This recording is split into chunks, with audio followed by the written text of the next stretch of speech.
बांग्लादेश के द्वारा officially announce किया गया है कि वो अब भारत से डिफेंस इक्विपमेंट को परचेज करने वाले हैं। 50,000 करोड़ रुपए का कॉन्ट्रैक्ट मिल रहा है राफेल को, 50,000 करोड़ का। बांग्लादेश के जो विदेश मंत्री हैं मिस्टर हसन महमूद, इनके द्वारा कहा गया है that Bangladesh will go for defence equipment purchase from India. पाकिस्तानियों, तुम लोग तेजस को बोलते थे कि भाई ये समोसा फाइटर जेट है, आज उसी समोसे फाइटर जेट का ऑर्डर भाई साहब दे दिया है बांग्लादेश ने, वो भी 50-50। अच्छा, और इन 50,000 करोड़ रुपए में राफेल भारत को देगा 26 राफेल एम यानी कि मरीन यानी कि नेवी के लिए फाइटर जेट्स। कल मेरा बिजली का बिल आया, अब मैंने बिजली के बिल का बुरा मानना छोड़ दिया है। बिल्कुल जैसे पहली मोहब्बत छोड़ के चली जाए तो पहले महीने दुख होता है, दूसरे महीने दुख होता है, तीसरे महीने दुख होता है, फिर बंदा आदी हो जाता है।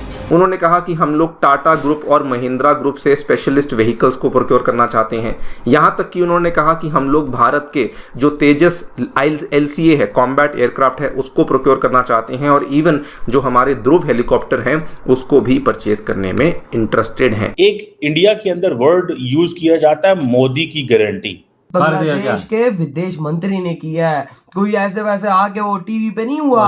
भाई उधर का बड़ा विदेश मंत्री है और आज उसने ऐलान किया है। अभी डॉक्टर जयशंकर ने एक जगह पे खिताब करते हुए कहा कि जो अफ्रीकन यूनियन को G20 की मेंबरशिप मिली और मिली भी इंडियन प्रेसिडेंसी में, ये एक मिसाल है, एग्जाम्पल है मोदी की इंटरनेशनल गारंटी। आज J17 कचरे पे कोई थूक नहीं रहा। नरेंद्र मोदी साहब और डॉक्टर जयशंकर ये बता रहे हैं पूरे के पूरे अफ्रीका को कि भाई हमने आपको G20 में लेके आए।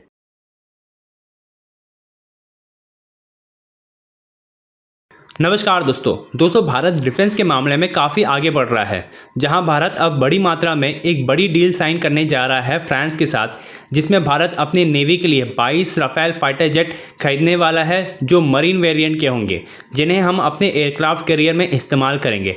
और इसके लिए भारत फ्रांस को 50,000 करोड़ का अमाउंट भी पे करने वाला है। और दोस्तों, इसके साथ साथ अब बांग्लादेश भारत से हमारे मेड इन इंडिया वेपन्स की डिमांड कर रहा है, जिनमें स्पेशल तरीके के टाटा और महिंद्रा द्वारा बनाए गए व्हीकल्स, और इसके साथ साथ हमारा तेजस एयरक्राफ्ट की भी मांग कर रहा है, जिसके लिए बांग्लादेश ने अब 50 तेजस एयरक्राफ्ट का ऑर्डर भी दे चुका है। और दोस्तों, इसके साथ साथ जिस तरह से इजराइल ने राफा पर एक बड़ा एयर स्ट्राइक किया था, जिससे गाज़ा के काफ़ी सारे लोग मारे गए थे, इसके बाद से हमारे भारत के काफ़ी सारे बड़े बड़े celebrities all eyes on Rafah Instagram पर पोस्ट कर रहे हैं और इसके साथ साथ ट्विटर पे भी ट्रेंड कर रहा है। तो चलिए इसी पर आगे पाकिस्तानी मीडिया का रिएक्शन देखते हैं। दोस्तों, बहुत बड़ी खबर है और खबर यह है कि 50,000 करोड़ रुपए का कॉन्ट्रैक्ट मिल रहा है राफेल को, 50,000 करोड़ का। और इन 50,000 करोड़ रुपए में राफेल भारत को देगा 26 राफेल एम यानी कि मरीन यानी कि नेवी के लिए फाइटर जेट्स। इसके लिए राफेल की टीम नई दिल्ली आ चुकी है और अब उनसे कॉस्ट के ऊपर यानी कि दाम के ऊपर बातचीत शुरू होगी। इस पूरी रेस में एक अमेरिकन जेट यानी कि F-18 सुपर हॉर्नेट वो भी था और गोवा में इसकी ट्रायल्स हुई। इंडियन नेवी ने दोनों जेट्स की ट्रायल करी, इधर F-18 इधर राफेल, और दोनों की ट्रायल्स करी और ट्रायल्स में राफेल आगे निकला। अब आप सोचेंगे ऐसा क्यों है? F-18 कोई कम नहीं है, F-18 बहुत शानदार एयरक्राफ्ट है और F-18 ये वही एयरक्राफ्ट है जो कि यूएस के एयरक्राफ्ट कैरियर से चलता है। तो ये इंडियन नेवी ने फिर क्यों चुना राफेल? क्या कारण था कि अमेरिकन फाइटर को मना कर दिया और फ्रेंच फाइटर को हां बोल दिया? इसके 2-3 कारण हैं। पहली चीज, भारत की जो खास परिस्थिति है दोस्तों, उसके लिए राफेल फिट है, पहली बात। दूसरी चीज यह है कि इंडियन एयरफोर्स के पास already 36 Rafale, already 36 Rafale Indian air force के पास, अब 26 आ जाएंगे इंडियन नेवी के पास। इसमें जो कॉमनैलिटी ऑफ पार्ट्स है, यानी कि दोनों के जो पुर्जे हैं, जो पार्ट्स हैं, 80% कॉमन है, 80% कॉमन है नेवी और एयरफोर्स के फाइटर्स के बीच में, क्योंकि दोनों राफेल हैं, दोनों डसॉल्ट एविएशन के हैं। तो इससे क्या होगा कि मेंटेनेंस और जो स्पेयर पार्ट्स की कॉस्ट है वो काफी कम हो जाएगी। देखिए, जब भी एक फाइटर एयरक्राफ्ट उड़ता है ना दोस्तों सॉर्टी के लिए, एक सिंगल फाइटर एयरक्राफ्ट, इंडिया में तो कई सारे 100 उड़ते हैं, रोज उड़ते हैं, एक फाइटर एयरक्राफ्ट तो बहुत ज्यादा पैसे खर्च होते हैं दोस्तों। कुछ लोगों का कहना है कि लाखों रुपए एक फाइटर पे खर्च होते हैं जब वो उड़ता है। ऐसा नहीं है कि वो लड़ाई पे जा रहा है, सिंपल सवेरे फाइटर पायलट बैठेगा अपने एयरक्राफ्ट पे, उसको मॉर्निंग सॉर्टी पे ले जाएगा, उसमें लाखों रुपए खर्च हो जाते हैं। तो आप समझ लीजिए कितना महंगा प्रोपोजिशन है ये। एक ये जैसे है कि शेर रखना। अब आप शेर रखोगे तो फिर शेर की खुराक शेर वाली होती है ना।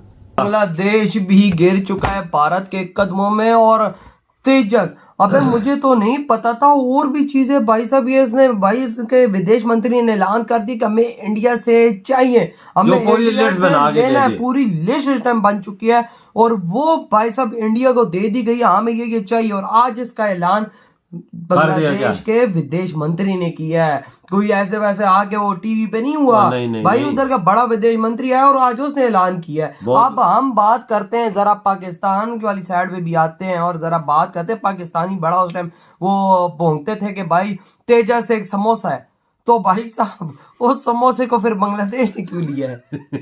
ये वाक्य में कहते थे, ये वाक्य में कहते थे, ये भाई बगैरती करते थे। आज J-17 कचरे पे कोई थूक नहीं रहा। और तेजस को भाई साहब दुनिया पसंद आज कर रही है। दुनिया पसंद तब करती है ना, वजह पाकिस्तान को भी एतबार नहीं था, ये भी पसंद नहीं करता था। जब दुबई में शो हुआ था, याद हो, पाकिस्तानी चेक करने गए थे, याद भाई होगा। साहब आखिर इंडिया के फाइटर जेट में ऐसा है हाँ, क्या जो भाई साहब दुनिया ऑर्डर कर रही है। और आज देखो भाई पाकिस्तान से टुकड़ा जो अलग हुआ, बांग्लादेश एक जो नया देश बना, मर्दों वाला जिन्होंने काम अलग होके किया, आज वही देश भाई साहब ढेरों सामान का ऐलान 12 से लेने से कर दिया। यार बहुत बड़ा ऑर्डर देखो ना यार, इंडिया डिफेंस सेक्टर में एकदम ये कैसे निकला है यार। 10 सालों में ऐसी छलांग लगाई मोदी जी ने, स्पीड पकड़ी है कि देख रहे हो यार, मुल्क का देखो ना कदमों भाई। में आगे गिर रहा है वो। यार तू ये रूस कितना शक्तिशाली देश है, उस जैसा मुल्क इंडिया से असला खरीद रहा है। बिल्कुल भाई, कोई शक नहीं। पहुंच भी चुका उधर, खाली ऑर्डर उसने नहीं दिया, उधर चीजें पहुंच चुकी है ना रशिया, यार, इंडिया। मुझे इस बारे में नहीं पता था। पहुंच चुकी है यार आप खुद देखो,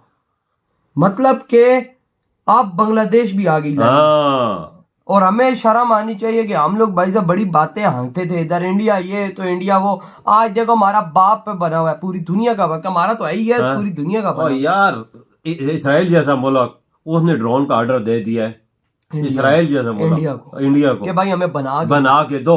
यार इंडिया क्या कर रहा है? तू सोच ना फिर डिफेंस किस के तरह के झंडे गाड़ है। इधर हम 76 साल हो गए, साला खाने को रोटी नहीं है, और इंडिया वहां पे एक्सपोर्टेड डिफेंस तो ये सोच सकता है हम रोटी के लिए सड़कों में निकले हुए हैं भाई। यहाँ पे लोग डिमांड करते हैं हमें रोटी दो, और वहां पर इंडिया से देश डिमांड करते हैं हमें हथियार दो। अभी डॉक्टर जयशंकर ने एक जगह पे खिताब करते हुए कहा कि जो अफ्रीकन यूनियन को G20 की मेंबरशिप मिली और मिली भी इंडियन प्रेसिडेंसी में, ये एक मिसाल है, एग्जाम्पल है मोदी की international guarantee. It means India is a global south leadership claim कर रहा है।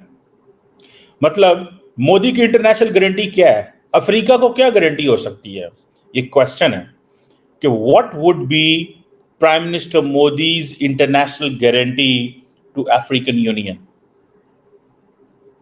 क्या IMF से कर्जे लेके देंगे, कर्जे माफ कराएंगे, वहां पे इन्वेस्टमेंट लेके जाएंगे? क्या है? एक सवाल आता है ना। ये सिर्फ और सिर्फ नरेंद्र मोदी साहब और डॉक्टर जयशंकर ये बता रहे हैं पूरे के पूरे अफ्रीका को कि भाई हमने आपको G20 में लेके आए, हम आपको G20 में लेके आए, वरना आपको तो third world country, third world region समझा जाता था, और हमने आपको मेन स्ट्रीम किया। और हम ये कर रहे हैं, ये काम चाइना नहीं कर सका, ये काम इंडिया ने किया है।